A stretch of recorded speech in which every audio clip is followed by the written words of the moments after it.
Hi friends, ಹೇಗಿದ್ದೀರಲ್ಲ? ನಾನು ಆರಾಮಾಗಿದ್ದೇನೆ, ನೀವೆಲ್ಲ ಆರಾಮಾಗಿರ್ತೀರಾ ಅಂದ್ಕೊಂಡಿದ್ದೀನಿ. ಇವತ್ತು ನಾನು ಸಿಂಪಲಾಗಿ ಮೆಂತ್ಯ ಬಾತ್ ಮಾಡ್ತಾಯಿದ್ದೀನಿ. ಅದು ಮಾಡೋದು ಸುಲಭ ಮತ್ತು ತಿನ್ನೋದಕ್ಕೂ ರುಚಿಕರವಾಗಿರುತ್ತೆ.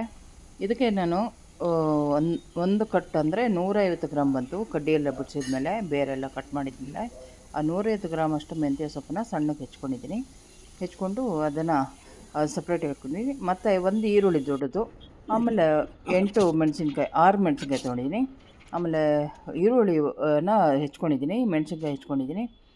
ಆಮೇಲೆ ಅದಕ್ಕೆ ಮತ್ತು ಹಸಿ ಬಟಾಣಿ ತೊಗೊಂಡಿದ್ದೀನಿ, ಒಂದು ಬಟ್ಲಷ್ಟು, ಯಾಕಂದರೆ ಚೆನ್ನಾಗಿರುತ್ತೆ ಇದ್ರ ಜೊತೆಗೆ ಅಂತ. ಆಮೇಲೆ ಕರಿಬೇವು ಸೊಪ್ಪು, ಆಮೇಲೆ ಕೊತ್ತಂಬರಿ ಲಾಸ್ಟಿಗೆ ಹಾಕ್ತೀನಿ ಹಾಗೆ. ಆಮೇಲೆ ಒಗ್ಗರಣೆಗಂತ ಎಣ್ಣೆ 4 ಸ್ಪೂನ್ ತೊಗೊಂಡಿದ್ದೀನಿ.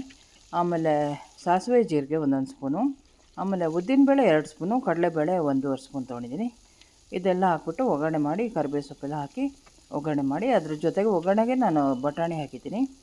ಬಟಾಣಿ ಯಾಕಂದರೆ ಸ್ವಲ್ಪ ಒಗ್ಗರಣೆ ಜೊತೆ ಇದ್ದಾದರೆ ಅದು ಚೆನ್ನಾಗಿ ಮೆತ್ತಗಿರುತ್ತೆ. ಅದು ಇದ್ದಂಗೆ ನಾನು ಟೊಮೊಟೊ ಹಾಕಿದ್ದೀನಿ. ಟೊಮೊಟೊ ಹಾಕಿ ಉಪ್ಪು ಹಾಕಿ ಅದನ್ನ ತಿರುವ್ತಾ ಇದ್ದೀನಿ, ಯಾಕಂದರೆ ಉಪ್ಪು ಹಾಕಿದರೆ ಟೊಮೊಟೊ ಬೇಗ ಬೇಯುತ್ತೆ ಅಂತ ಹೇಳ್ಬಿಟ್ಟು.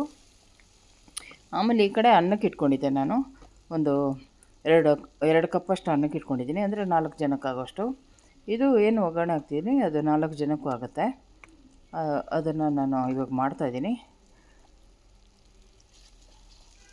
ಆಮೇಲೆ ಇವಾಗ ಚೆನ್ನಾಗಿ ಬಾಡ್ತಾಯಿದೆ ಒಗ್ಗರಣೆ ಬಾಡ್ತಾ ಇದ್ದಂಗೆ ಆಮೇಲೆ ಸೊಪ್ಪು ಇರುತ್ತಲ್ಲ ಅದನ್ನು ಹಾಕಬೇಕು. ಇವಾಗ ನಾನೇನು ಮಾಡಿದೆ, ಮೆಂತ್ಯ ಸೊಪ್ಪು ಸ್ವಲ್ಪ ಮೊದಲೇ ಹಾಕಬೇಕಿತ್ತು, ಅಂದರೆ ಈರುಳ್ಳಿ ಜೊತೆಗೆ ಹಾಕಬೇಕಿತ್ತು. ಟೊಮೆಟೊ ಹಾಕೋಕ್ಕೆ ಮೊದಲೇ ಹಾಕಬೇಕಿತ್ತು.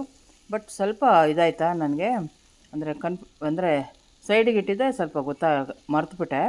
ಹಾಗಾಗಿ ಇವಾಗ ಸೈಡ್ಗೆ ಈ ಮಸಾಲೆ ಎಲ್ಲ, ಒಗ್ಗರಣೆ ಮಸಾಲೆ ಎಲ್ಲ ಸೈಡಿಗೆ ಮಾಡಿ, ಮೆಂತ್ಯ ಸೊಪ್ಪು ಸೈಡಿಗೆ ಮಾಡಿ ಫ್ರೈ ಮಾಡ್ತಾಯಿದ್ದೀನಿ. ಇದಾದ್ರೂ ಪರವಾಗಿಲ್ಲ, ಹೆಂಗಿದ್ರೂ ಏನೂ ಟೇಸ್ಟ್ ವ್ಯತ್ಯಾಸ ಆಗೋಲ್ಲ, ಚೆನ್ನಾಗಾಗತ್ತೆ. ಇವಾಗ ಹಂಗೆ ಮಾಡಿ ಒಗ್ಗರಣೆ ಆಯಿತು.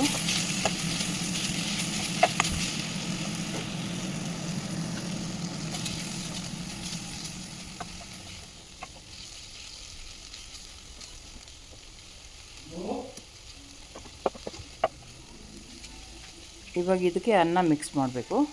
ಇವಾಗ ಅನ್ನ ಆಗಿದೆ, ಅದು ತೆಗೆದು ಮಿಕ್ಸ್ ಮಾಡ್ತೀವಿ. ಸ್ವಲ್ಪ ಕತ್ತೋಗಿದೆ, ಸ್ವಲ್ಪ ಕುಕ್ಕರ್ ವಿಶಿಲ್ ಆಗಲಿಲ್ಲ, ಹಂಗಾಗಿ ಸ್ವಲ್ಪ ಕತ್ತೋಗಿದೆ.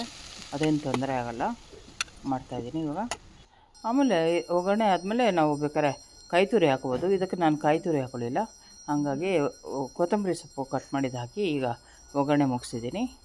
ನೀವು ಮಾಡಿ ನೋಡಿ, ಚೆನ್ನಾಗಾಗುತ್ತೆ. ಇದು ಬೆಳಗಿನ ಬ್ರೇಕ್ಫಾಸ್ಟ್ಗೆ ಮತ್ತು ಮಕ್ಕಳಿಗೆ ಸ್ಕೂಲಿಗೆ ಬಾಕ್ಸ್ ಹಾಕೊಂಡು ತೊಗೊಂಡೋಗೋಕ್ಕೆ ಚೆನ್ನಾಗಿರುತ್ತೆ. ದೊಡ್ಡವ್ರಿಗೂ ಅಷ್ಟೇ, ಇದು ತೊಗೊಂಡೋಗಿ ಇದ್ರ ಜೊತೆಗೆ ಮೊಸರನ್ನ ತೊಗೊಂಡ್ರೆ ತುಂಬ ಟೇಸ್ಟ್ ಬರುತ್ತೆ. ನೀವು ಮಾಡಿ ಹೆಂಗಾಯಿತು ಅಂತೇಳಿ ಕಮೆಂಟ್ ಮಾಡಿ, ಲೈಕ್ ಮಾಡಿ, ಶೇರ್ ಮಾಡಿ, ಸಬ್ಸ್ಕ್ರೈಬ್ ಮಾಡಿ. Thank you so much.